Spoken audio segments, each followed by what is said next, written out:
my teeth and shake a tail fin. A bikini babe, catching a roadway. A big surprise, I'm gonna rise and flash my tooth cane. All the buff dudes, safe on the beach food. They're gonna need a bigger boat and barrels real soon.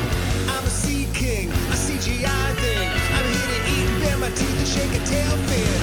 I'm lonely and taking a ride. Lured in by the bucket and shove.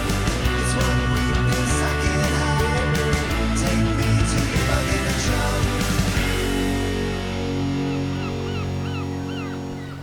Hey everybody, welcome back to another episode of Bucket of Chum, the Shark Movie Podcast. As always, I am your host, Captain Steve.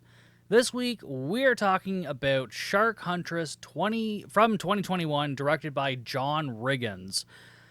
There's a lot to talk about with this movie. I'm just going to get into it while I'm going through the plot like I always do. If this is your first time here, welcome to the podcast. I break down the absolutely ridiculous plots of shark movies and give my opinions on them and give it a star rating at the end for Letterboxd. That's the basic gist of it, and we just try to have fun along the way as much as we possibly can with some of this nonsense. So I'm going to get right into the plot synopsis off of Letterboxd. Sheila, an environmentalist venturing into the deep sea to capitalize on billion-dollar plastics industry, encounters deadly enhanced sharks. She wants revenge. It wants blood. Pretty stupid fucking tagline and plot description, but also kind of fitting for this movie at the same time. It has an average rating of 2.5 stars on Letterboxd, but so did last week's movie, and so yeah, all this is just really meaningless. These ratings don't mean anything because some of these people that are rating this thing, like 2.5 is the average, which means that people have rated this higher. And other movies like last week, I don't get it. The poster reminds me a lot of Alien Shark, so the composition is roughly the same. Bikini babe, front and center with her back to us. She's holding a spear gun in her hand instead of a crossbow. I think it was an Alien Shark. It's a very nicely put together poster. It looks really good. But after my experience with Alien Shark, I'm half expecting this to be somewhat similar. I don't know if this is even from the same distribution company or production company or whatever. Or maybe they just hired the same artist off of Fiverr to make this. I really don't fucking know. I guess basically the theme for the last month has just been piss off Steve with god-awful movies. I don't understand how I picked this many in a row that are this bad. Spoiler alert, this movie's bad. So I guess there's really nothing else left to do but to let's hope this movie doesn't turn me into prey, and let's dive in. Right away, gorgeous cinematography, swimsuit babe walking down the beach. She gets in the water and is just floating around, and we see a shark approach her, and it's pretty quick, but it looks like some practical blood in the water, maybe even a practical shark at one point. Again, it's very quick. We don't see much, but it's the beginning of the movie, so it's fine. And, I mean, it gives me something. It gives me some hope going into this. So, yeah, I'm a little bit more relaxed right now. Not a lot, but, fuck, I need something here. Sheila, our main protagonist, wakes up in her bed and calls her mom, but it goes to voicemail, and she asks her to call her back because she had a bad dream. This woman is like 25 years old, and she's calling her mom because she had a fucking bad dream. But whatever. Sheila, the next morning, watches some news report on the TV when her mom calls her back, or at least I thought it was her mother. It turns out it wasn't. I was confused at this point. Although I don't think it really fucking matters because I'm just confused at the rest of this movie anyways. So, yeah. She gets a phone call and she says, okay, I'll be on, the first flight out. And then she feeds her dog. She's got these, two little fluffy fucking, purse dogs, basically. She arrives at an airport and she's picked up by this guy named Guru, who is just a god-awful actor. He was so bad. A lot of the people in this movie were bad, but he was noticeably bad. I don't know if it was necessarily that he was bad or the script writing was just so terrible. It just came off that way. Kind of like Twilight. You think Robert Pattinson and Kristen Stewart are really bad actors, but then you just like kind of read Twilight and it's like, oh no, this just really sucks. And there's just really nothing you could fucking do about it. I don't know. I kind of feel like maybe it's a mixture of both with this guy. So they drive out from the airport, and Guru says her mom has been acting strange because she was dating some scientist before she went missing, and now he's missing too. And so, yeah, at this point I was confused because I'm like, I thought the mother was the one that called, but I guess maybe it was Guru that called to say your mother's missing or something like that. I really have no idea. But yeah, we'll just assume that. We'll go with that for now because I've got nothing else. Anyways, Sheila asks for an address and name of this scientist dude. Guru says, like, well, yes and no. So he tells her the name, it's Linen Rose or something like that, and then tells her that her mom had a secret lab that wasn't so secret. I fucking hate this writing. It's so bad. It's so confusing. They're talking like backwards and in fucking riddles for no reason whatsoever. It feels like it was written by a 15-year-old. It sounds like I wrote this when I was 15 and started to get into script writing. It probably, like, this is what my scripts would sound like right now, which is why I don't write fucking scripts. Sheila basically tells Guru all of the info he has given is pretty useless. Agreed. Don't care about any of it. Then at some docks, Palm and Dean, these other two people that they're going to end up working with, are filming a video on their phone on an island and showcasing like the trash polluting the water and all that, and talking about how they need to fix it, blah, blah, blah. Basically, they're trying to be 4Ocean at the end of the day. That's basically what they're trying to do. So Sheila arrives at the docks and meets Luca, Palm, and Dean there. So Luca's just another guy that works with all of them. And Palm is just ecstatic to see her, and they take some photos together. Like, oh my god, I'm so happy to see you. Like, again, don't care about any of this. Don't care about any of these people yet. But hey, maybe that'll change. I'll give it the benefit of the doubt. It's early. Maybe I'll get to know some of these people, and we'll start to care about them. Maybe. Dean then tells Sheila her mom is probably fine and is just working on some things that are keeping her busy. It's a weird excuse to come up with. Like, just say that, like, she's probably fine and just kind of leave it at that. Why come up with this weird... oh my god. Again, writing, terrible. So they all gather together and they board a ferry. And then Sheila asks Guru if anyone has notified the police, but Guru says he doesn't trust anybody. He's been hurt too many times, and he also has a hunch that something is wrong. So this sounds dumb now too, but it also sounds way more dumb reading it back because later on in the movie, he talks about how they have to report the deaths so that they don't look guilty. So this whole time, at the beginning of the movie, he's like, yeah, no, we're not going to report anything, blah, blah, blah. And then later on, he just completely changes his fucking tune for absolutely no reason. Or at least no reason given. Or he said the reason, and the writing was just so bad that I couldn't make heads or tails of it. I don't know. I don't know. Dean sits beside Sheila and nods his head at her. Why? I don't fucking know. They just like, yep, and then, oh, that's all we're doing with that. Cool. Like, if this is his way of trying to comfort somebody, like, just don't comfort people. You're not good at it. You just shouldn't do it. Maybe don't interact with other human beings. We cut to this picturesque island, and there's a kayaker in the water as the shark swims around. We see a practical fin being used here, so woo-wee, how exciting. Some really blatantly obvious Jaws ripoff music plays, so we get our Jaws reference in this movie too. Yay!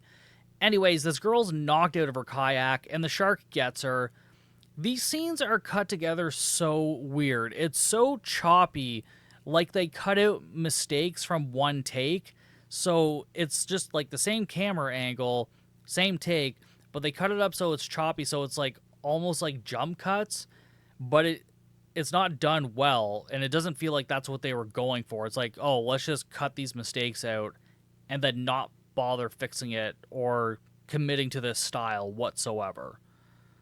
And we don't really see much of the shark or anything. We get a little bit of practical blood, but then again, they do this weird jump cut thing, and it just really takes you right fucking out of it. Guru shows Sheila to her room and says they're going to meet up for drinks at a bar soon, so unpack, get ready, all that bullshit.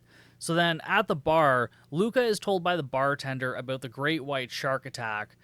So on the news report that we see at the beginning of this movie that Sheila also saw, was watching the fucking TV when it was on, said it was a great white. But great whites haven't been seen in like within 1,000 miles of this area, so it's very peculiar.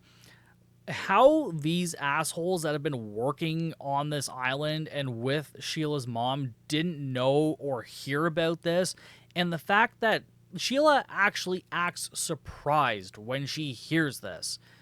I'm like, how are you surprised? They said the name of the fucking country in the news report, and you're acting like this is the first time you're hearing this. Good God. I don't know if her character is supposed to be stupid or the writers just forgot that they put that in the movie, and then nobody bothered to fix it. No idea. If you have any theories, please let me know. Comment, and, maybe you can fucking make sense of this for me. And they're definitely not talking about the woman that was kayaking, because the age description and all of that matches the woman we saw at the beginning of the movie. So yeah, there's no chance of that. So again, just pure and utter confusion. But anyways, the next day they arrive at the mainland and ask to see the body of the shark attack victim. And it's just, I think it's just Guru and Sheila that do this. And the coroner also mentions that there's a few other shark attack victims as well. They go into a private room to view the body, and it is indeed Sheila's mom. So Sheila starts crying, and Guru says, "It's the plastics people." So this whole movie, you're going to hear him fucking talk about the plastics people. So much in the way that, you see in movies like Big Tobacco and all that. Yeah, Big Plastics is supposed to be the enemy in this movie. I say supposed to be because we don't ever really fucking see anybody. And they don't even... I don't know, we'll get into it when we get there. I'm not going to spoil too much. Sheila mourns her mom and talks to her body and tells her she'll find out what's going on. At sunset, the gang gathers around a beach, and they spread Sheila's mom's ashes at sea. Considering Sheila is wearing the same clothes, this all happens on the same day. Fastest moving coroner on record. Insane. They managed to sign this body out, I guess release the body, cremate it, get the ashes, and spread them all in the same day. I feel like that's pretty goddamn fast. But then again, as I always say, I'm not an expert. That's just my fucking guess. Then later that night, they sit around a beach fire and reminisce about Sheila's mom and having some drinks. Sheila and Dean walk down the beach together, and she tells Dean she feels bad about how they left things, and she crossed a line last time because she had a boyfriend then. And then he asks if she's sticking around, and she says she made a promise to her mom and she plans to fulfill it. So I guess Sheila, when she was talking to her mom, said she was going to avenge her and get this shark and something. I kind of tuned out. She also has kind of a thick accent. I think she's Slovakian or Slovenian or something like that. I can't remember, but she was half decent, I think, at acting. Again, it's kind of hard to tell in a movie like this because the writing's so bad. I really just don't know. But I wasn't as annoyed by her as I was by some of the other people. So I'll give her that. At least for the lead, she was bearable. So, I mean, yeah, these two apparently hooked up before, but, she had a boyfriend when they did, and now she feels bad about that, and, Like, again, like, I don't care about any of this. We don't need any of this. I highly doubt anybody who's watched this movie actually gave a shit about this as well. But again, maybe that's just me. Dean tells her that it was just a shark doing what sharks do, but Sheila says she's out for blood. Okay. They return to the fire, and she tells everyone she's staying and to pick up where her mother left off. And if they want to continue, then please do. And if not, she understands. And starting tonight, tomorrow, they look for answers. No, I didn't fumble my fucking words there. That's the line she delivers. And starting tonight, tomorrow, they look for answers. Like, I don't understand. Like, maybe the actress fumbled her line and they just left it. They're like, hey, should we do a second take of this? Nah, that's good enough. People will figure it out. You get like one or two of those in a movie, but I feel like they've used all of those up already. And oh, God. Seriously, this is like 3 weeks in a row of this type of fucking nonsense. Next day, Guru gives us a breakdown of plastic use and plastic pollution, and then so does the rest of the gang. I guess exposition, trying to make us care about stuff in this movie. It's a futile attempt, but I guess I can appreciate it. Guru also says that the plastic industry makes like $1.2 trillion a year, which is like way more than big tobacco and all that, which makes them like 1,000 times more dangerous or something. We also learned that Sheila's mom was working on a biodegradable plastic but needed funding and blah, blah, blah. So she was going to be like a competitor and I guess put big plastic out of business. But I mean, like, we all know that wouldn't be the fucking case. So this is already ridiculous. I could have sort of bought into it if they had made this movie better, but they didn't. So this is what we're fucking left with. Oh, and not to mention, Sheila is in the room while all this conversation is going on about the big plastics and all that, and she's even contributing a couple of times. But they decided to not film her at all in this scene. The lead actor of the movie in the scene doesn't get filmed. Like, they just forgot to get coverage. Or maybe they got coverage and the footage was fucked up, but, like, the way the camera was panning around sometimes, like, you think they would have had one shot, or, like, I don't know. Like, at one point you see her hand come into frame, so that's why I was like, oh, she is actually there. Yeah. Again, the cinematography was so nice, and, like, it gave me hope, and I just don't understand who agreed to give somebody money to make this. Like, somebody gave them this script and was like, hey, I can make this. Yeah, so could a fucking 9-year-old, but you're not going to give them like $500,000 to go do it. Guru says that Sheila's mom's lab is probably where this special seaweed is growing, and this was going to help her work. So she was going to use this seaweed to make a biodegradable plastic that degraded in like less than a year and probably even 30 days or something like that. So yeah, pretty revolutionary. But she didn't want people to know about it, especially big plastic. So that's why she kept it a secret. Sheila and Dean go to some shop in town. I guess it's like a dive shop or something like that, to get maps of the currents and whatnot. And they talk to this shop owner who shows them all this. And they're trying to figure out where a boat would end up, if it was near a certain place, blah, blah, blah. And then this is where Sheila also buys her spear gun. So we actually got something from the poster of the movie. She had a spear gun in the poster, and now she's buying it. So, okay, so far we're getting something here. After she buys the spear gun, they leave. The shop owner watches them leave, like, very suspiciously. And then he makes a phone call and tells the person an American woman showed up with her boyfriend and asked for charts and asked about the shark.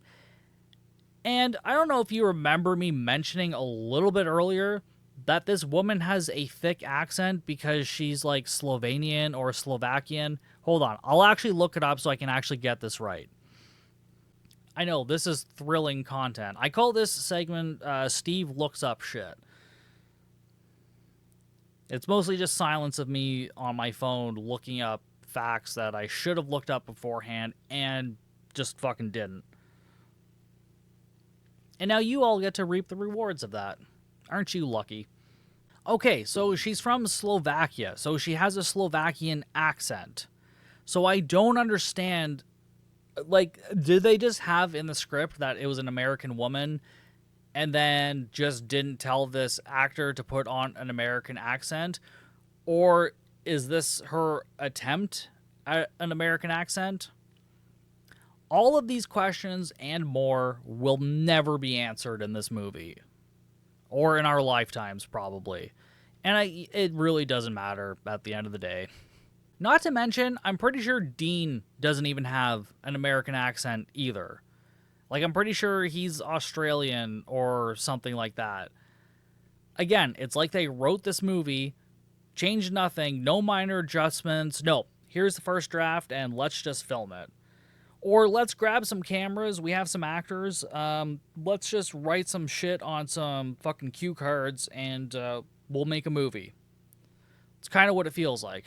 Sheila and Palm work on some simulation on the computer. Basically, from what I can gather, with the weird information and just nonsense that they give us, is that they're trying to find the origin of Amanda, Sheila's mother, the shark attack, where it actually took place, because maybe they'll find that's where the lab is, and also like where they found her body isn't where the attack took place. Actually makes some fucking sense. I'll give it that them doing this sort of research, asking for maps and shit, actually makes some sort of sense. You can have a point for that. Not a star, you can have a fucking point. That's it. Dean and Sheila go back to the dive shop to get some diving lessons, so I guess they're trying to get their diving certification. Although I feel like they already know how to dive, so I'm not entirely sure why they're doing this. But then again, I don't really understand why anything's happening in this movie, so yeah, we're just going to go with it. But every time we see Sheila, she's wearing the same top. Like, they shot several scenes in the same day that are supposed to take place across several days. But they just didn't do a costume change for her. Oh, sorry, once she was wearing a black skirt instead of, like, shorts or something. But the top was exactly the same.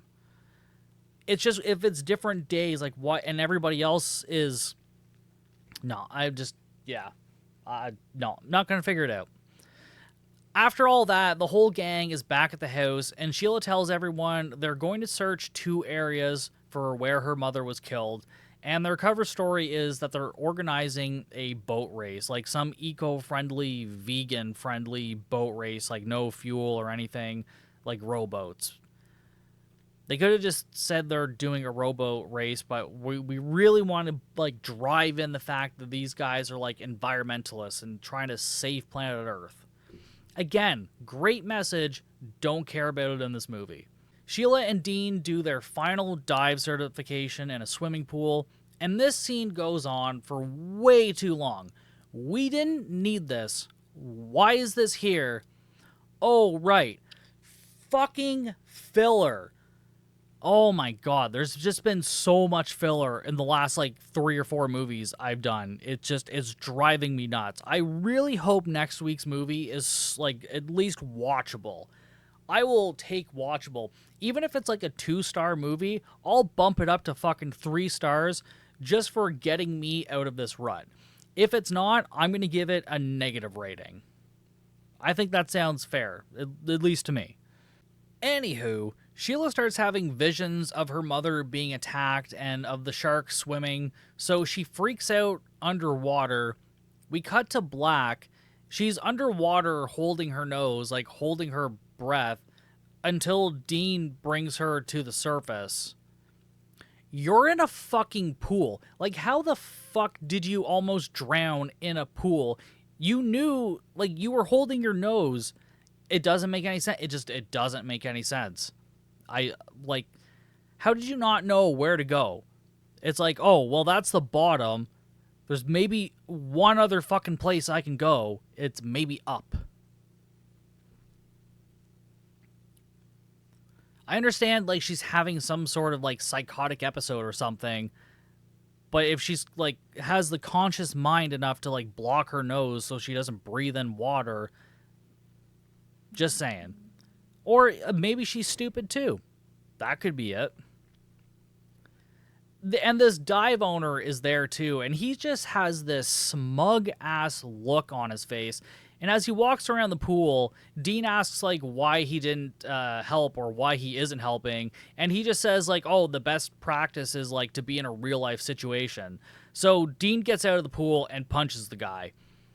Well fucking deserved. Again, you get a point for that because fuck that guy. Sheila and Dean walk down the beach, and he asks her what happened, and now she's wearing different clothes. Been like a fucking week, but midday after scuba practice is when she decided to change. I guess the psychotic episode maybe made her be like, oh yeah, maybe fuck me, I should probably put on some new clothes. I mean, she packed a bag, she flew here, she has stuff, and she's just not doing it? Or is all of this shit taking place on the same day? And, oh, I have no idea. This could just be taking place across a day and a half so far, for all I know. As they walk down the beach, they just talk about what they need to do. No one cares.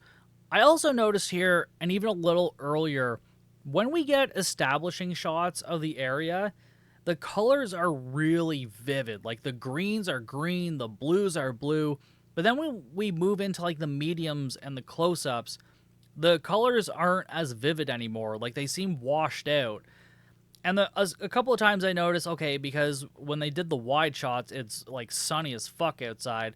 And then when they do the mediums and close-ups, it's, like, cloud cover. So that I get. But the other times where it's sunny both times, like, I don't know. It's like they were using two different cameras and they couldn't match the footage, or they only color graded one foot, like, all the wide shots. Like, I don't know. Then we get a small montage of the gang walking beaches and looking for... I guess they're looking for the lab. I kind of just lost track of what was happening. I think they're still looking for the lab. I think that's where we are. But sometimes they cut between night and day, between different characters. Like, whoever edited this must have just been shaking their fucking heads, wondering why they weren't given footage and coverage they needed. Oh no, I do not blame the editor for this. I think they did the best with what they had, and they did not have anything to work with.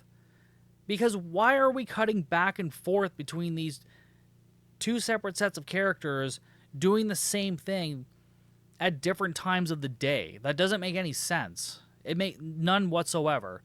But I imagine they probably just didn't get coverage of these other two walking during the day, so they just had to use this footage. Next, Guru is walking down the beach, and he comes across some dude cleaning plastic off the beach, and they're both like, yeah, we gotta help the planet, man, and, like, we gotta use social media to get the word out. And I'm like, okay, now I know what this shit reminds me of. This reminds me of Birdemic. Maybe not so much the first one. Like, again, the message in the movie is important, but it's so blatant and dumb, it takes me out of it and makes me wish I was just fucking dead, because they're just shoving it right in your face and just having nonsense conversations that people would not be having when they interact with each other. It's almost like some of these people have never met a real-life human being before. I don't know. I think this movie was inspired by Birdemic, especially the fucking third one. I recommend, if you get a kick out of watching Birdemic because it's so bad, just stick with that one. Don't bother with the other two. Maybe number 2, but the rest of them, I just don't do it. Number 3 was so bad. You know how the movie's called Birdemic? It's really annoying that I don't get to see a whole lot of fucking killer birds in the movie Birdemic. again, those things just tend to frustrate me a little bit. But anyways, I don't know where I am right now. Right, so Guru leaves this guy, and this dude goes into the water and starts collecting garbage, and he sees the shark fin, and he's attacked. We see a little blood fill the water, and then just close-ups of shark's teeth. I wouldn't be surprised if they just ripped this footage off from somewhere else. I highly doubt that they shot those shark teeth things themselves. And that's pretty well that. That's what all the attacks have been so far. Just really fucking boring. We haven't seen really much of a shark since the beginning of the movie, where that was just a super quick shot.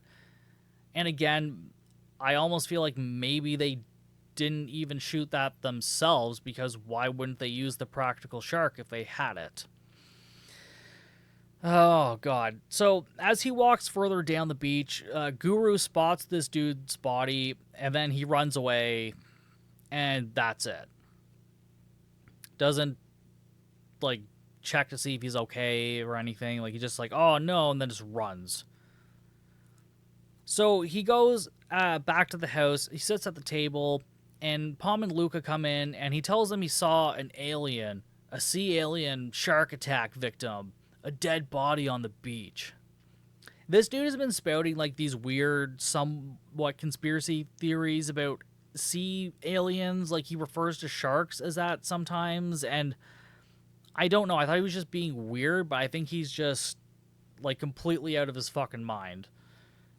Like, I think maybe he did too much acid in the 60s or 70s, and he's just not there anymore.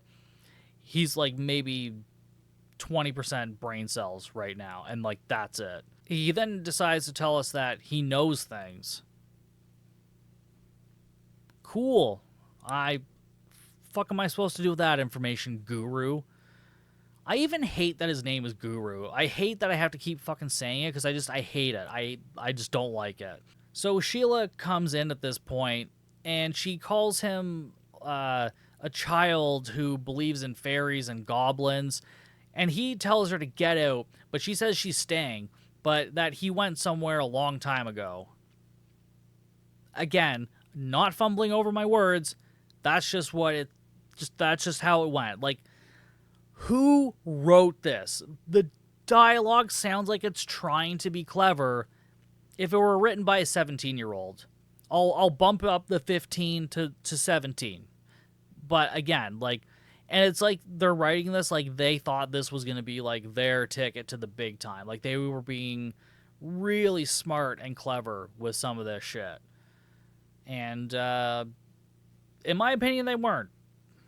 I don't know if anybody else has, taken the time to sit down and torture themselves with this.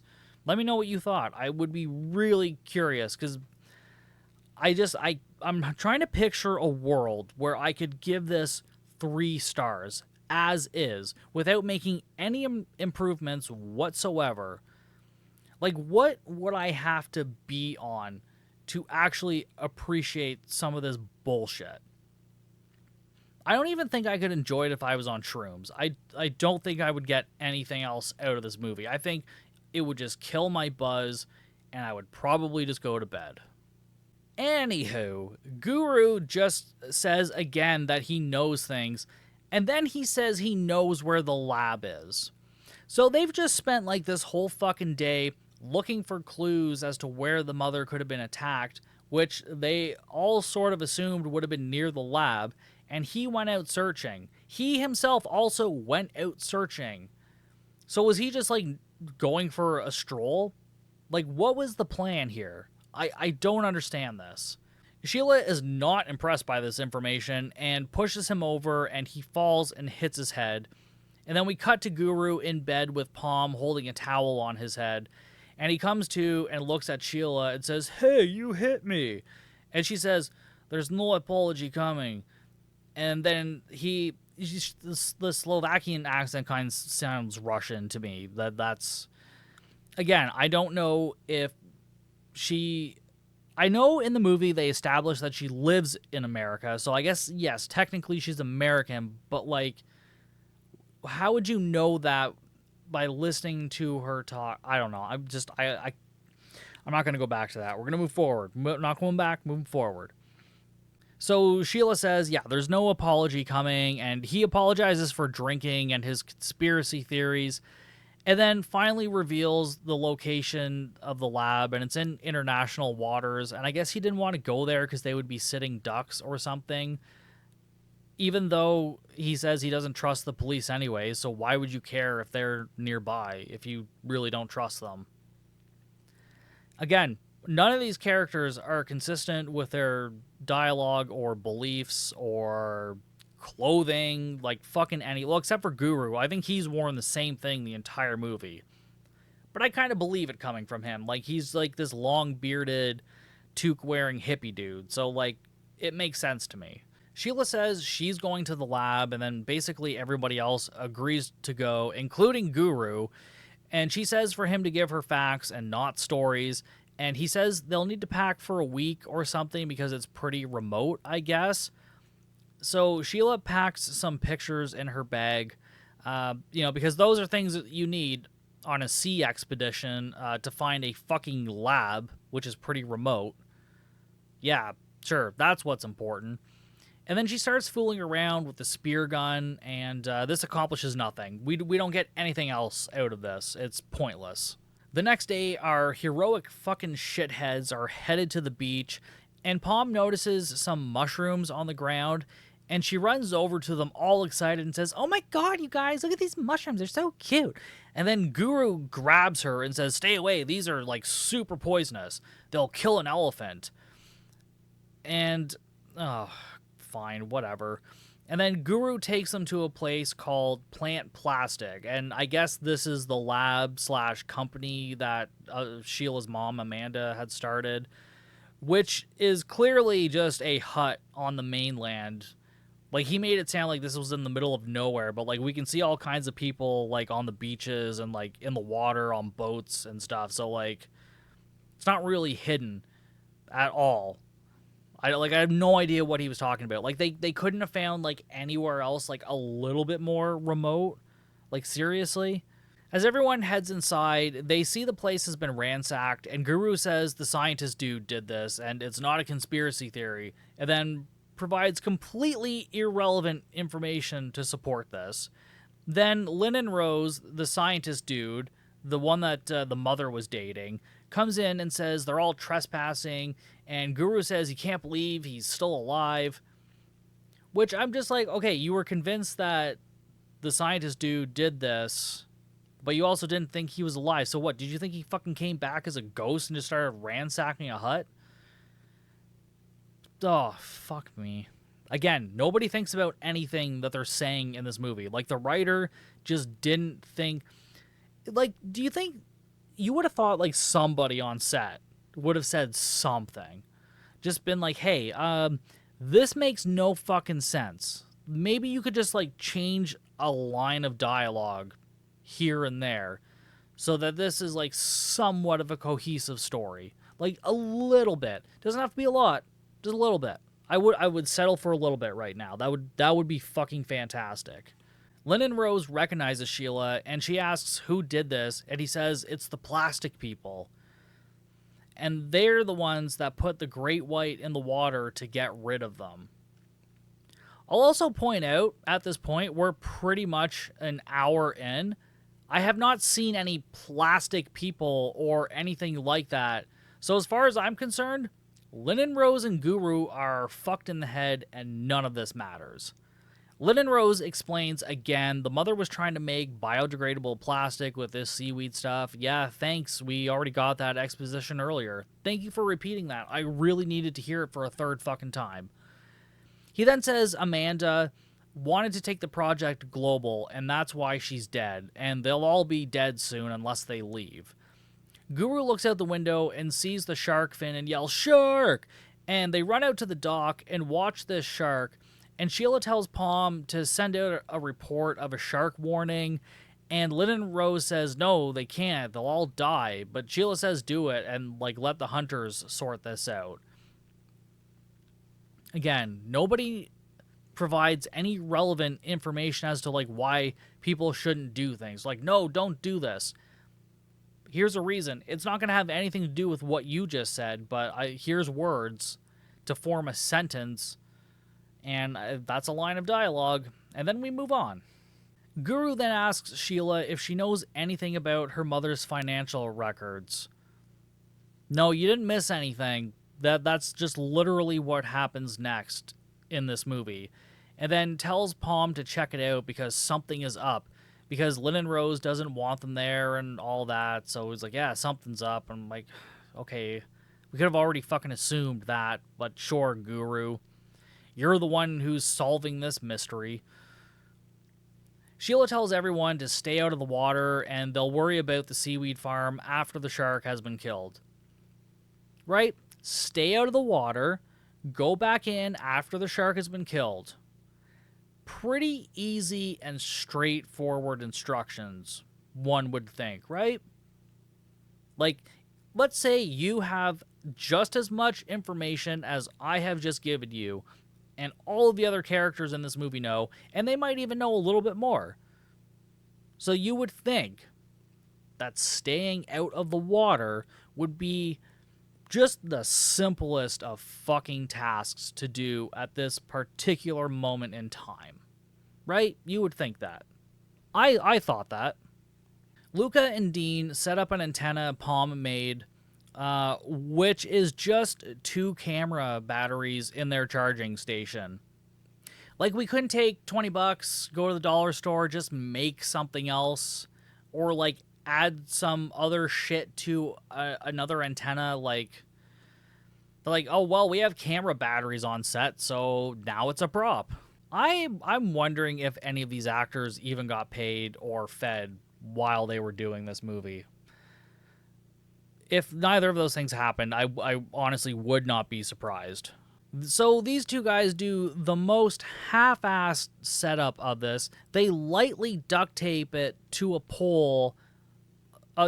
So they duct tape this thing to the pole, and then they duct tape the pole to this boat that was lying there. And they're like, yep, that'll do it.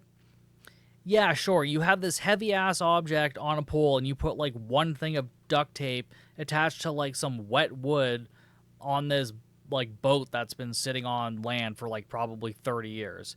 Yeah, fuck it, that'll be fine.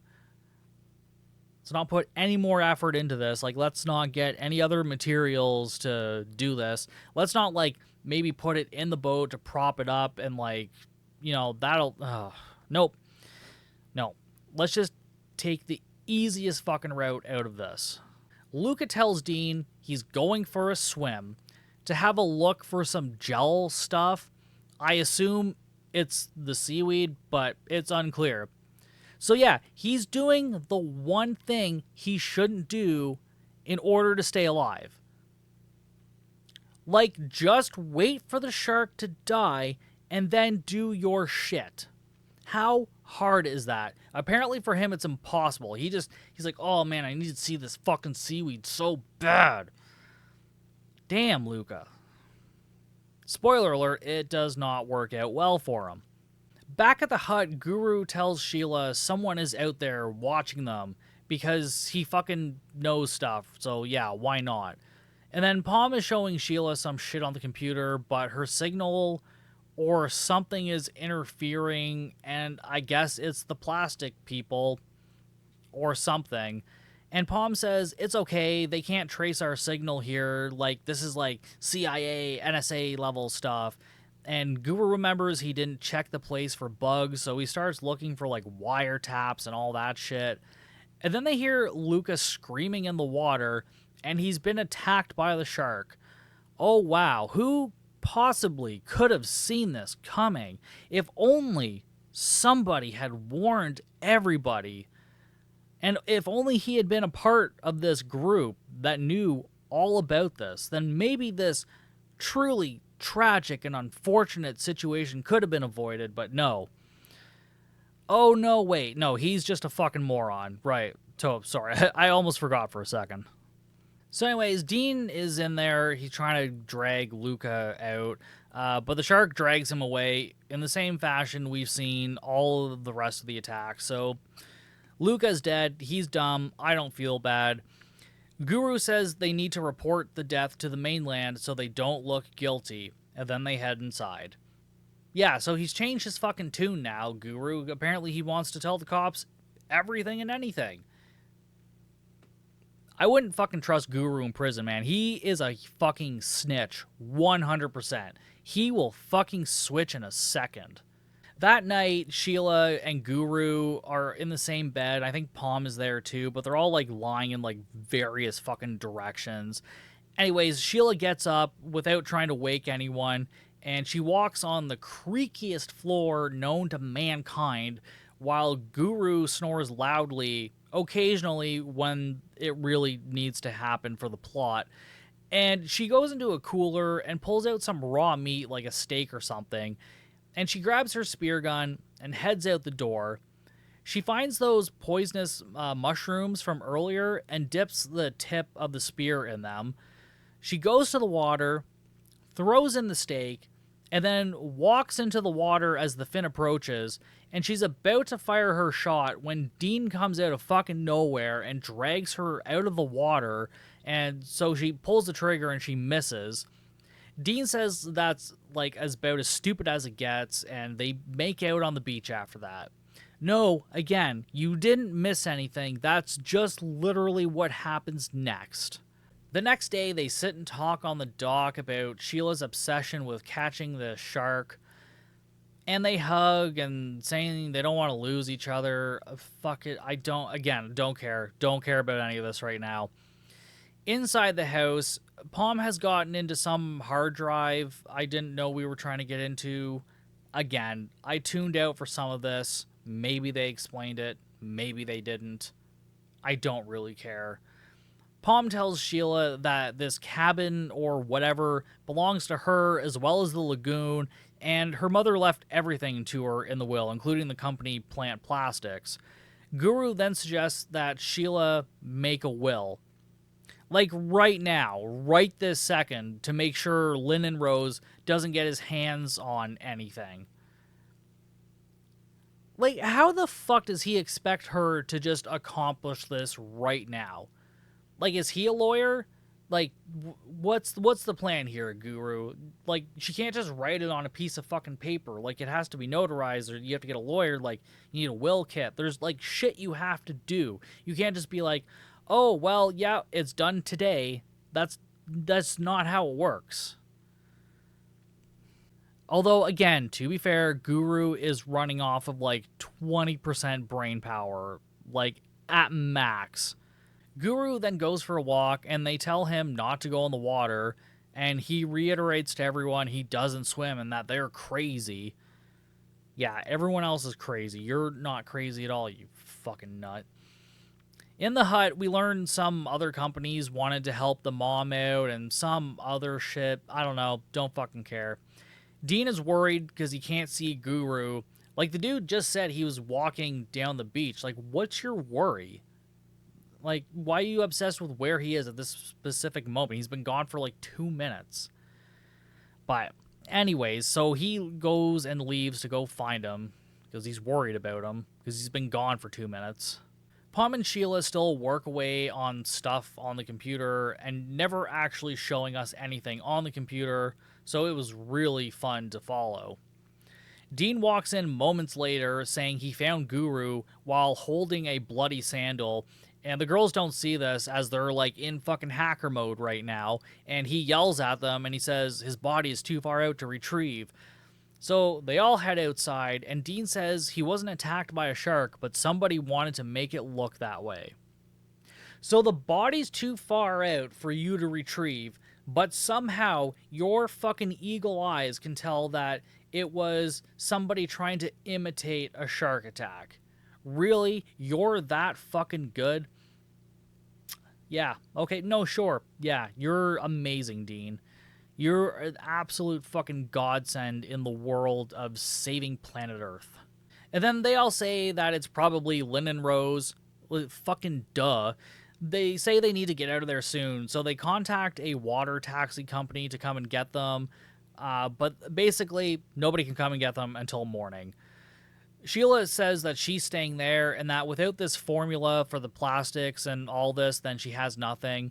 So yeah, I guess also this whole time, maybe that's what they're looking on the hard drive for, was this formula for turning this like seaweed into the biodegradable plastic. Again, I could have gotten on board with this plot line had it been fucking explained properly and done 1,000 times better. But instead, this is where we're at.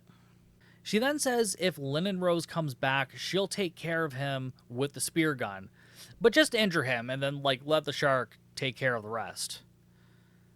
Like, holy shit, dude. Like, okay. Like, you may as well just fucking kill him. Like, you're already an accessory at that point, so whatever. Then they have some argument about fighting violence with violence, environmental stuff. Sheila is also convinced she can handle Linen Rose because he was in love with her mom, so he won't hurt her. I don't really know what she's basing that off of, per se, but that's what she believes, so, you know, good for you. Palm has no luck getting a water taxi, as I said. So then Sheila asks for her to look for hidden files on the computer to look for this formula. And then as they're inside, Dean says something that triggers something in Sheila. So she goes for one of her framed pictures that she packed. So now we know why she packed it, because it's a fucking plot device. She pulls it out, and then in behind it is the formula that she says is handwritten on a piece of paper. Looked like it was fucking printed out from the internet, but, you know, again, what do I know? So yeah, this is the formula that they've been looking for. And then Sheila says her mom made a mistake hiding the formula, so she wants to make a post just releasing the formula for free out into the world. And this actually kind of makes fucking sense a little bit. Like, yeah, let everybody know, and then, like, Big Plastic or whatever can't really go after you because everybody knows about it now. Yeah. So they try to do this, but of course they have no signal now all of a sudden. So Sheila and Dean go to the antenna, but Linen Rose has damaged it. So they head back to the hut and find Palm on the ground, and then Linen Rose comes out of one of the rooms with a gun. He takes them outside to the dock and calls Sheila as stubborn as her mother, and neither of them had what it takes to make this world a better place, and probably a bunch of other garbage. Again, just totally tuned out. I just also want to point out real fast, at this point, it's an hour and 22 minutes into the movie. This movie is an hour and 22 minutes long. This scene is taking place at an hour and 20 minutes. Just so we all know where we're at, where I'm probably at in my mind. Let's just keep that in mind. Linen Rose admits to killing her mom, and then Sheila asks for a pen to sign the papers, because he had papers ready for her to sign over the company and the hut and the lagoon and all that fucking nonsense. And she pushes him into the water, and he's attacked by the shark or the rubber fin. Bloody water, he's dead. Boring, boring, boring. Palm comes out and asks what happened, and Sheila says it's over. And then we pretty much fade to black and roll credits. I'm going to say my main problem with the poster for this movie is the fact that it's a complete fucking lie. This bitch buys a spear gun, teases using the spear gun, and then never uses the spear gun. We even did this whole thing with the fucking mushrooms and dipping the tip in, and dipping the tip in, but then, like, she never fucking uses it. On the poster, she's holding the spear gun in front of this giant-ass shark. A shark that we never fucking see in this movie except for extreme close-ups of its teeth and sometimes this fin. Which, at this point, don't care about. Do not give two shits that they used a practical effect, because as far as I'm concerned, it was still a waste. Oh, and the title, Shark Huntress, you need to actually hunt and kill sharks in order to have that title, Shark Huntress. So this title makes no fucking sense for this movie either. She barely did any hunting, and also, not to mention, the shark is still in the water. They never solved that problem. They killed Linen Rose, so there's that, but the shark is still there. That's just been randomly fucking killing people. Are we just not going to deal with that? We're just like, oh no, we're just going to let nature be nature. And also in the plot description, I'm pretty sure I read that it was supposed to be some enhanced shark. Where that information came from, I have no idea. Maybe that happened off screen. I feel like a lot of stuff happened off screen that maybe would have explained a thing or two. But, we kind of need to know about that in order to understand that. So, yeah. But again, like two weeks in a row, I've had to deal with this shit. 2 or 3 weeks in a row. I can't, I don't even know. If you couldn't figure this out, I'm giving this half a star. No, fuck that. I'm giving this 0 stars. I'm not even going to rate this on Letterboxd because it doesn't deserve that recognition. Sweet Jesus. I mean, maybe next week will be better. Maybe it'll be better. We never saw the shark, really, except for the fucking beginning of the movie, and then they just never use it. Like, the shark somehow became a secondary villain, and then was no longer a problem for reasons. What those reasons are, your guess is as good as mine. And this threat of big plastic never really came to fruition, because to me, Linen Rose just seemed like he was greedy and wanted to sell this technology or this formula or information or whatever. And, like, the company would be worth millions, obviously, so I don't think he was a part of big plastic. So was big plastic ever even a part of it? Was that just more nonsense? Like, it's like the conspiracy theory shit in Atomic Shark, except this isn't fun, and I'd rather shove a nuke up my ass than ever watch this movie again. So yeah, you can guarantee this is headed over to C6 Cinema, 100%. We can look forward to talking about this crapshoot again. I mean, I'm going to need a long time before I rewatch this one, because this made me mad. I was very, very upset, but I mean, I don't know what else I can say about this movie. Yeah, you guys know the drill.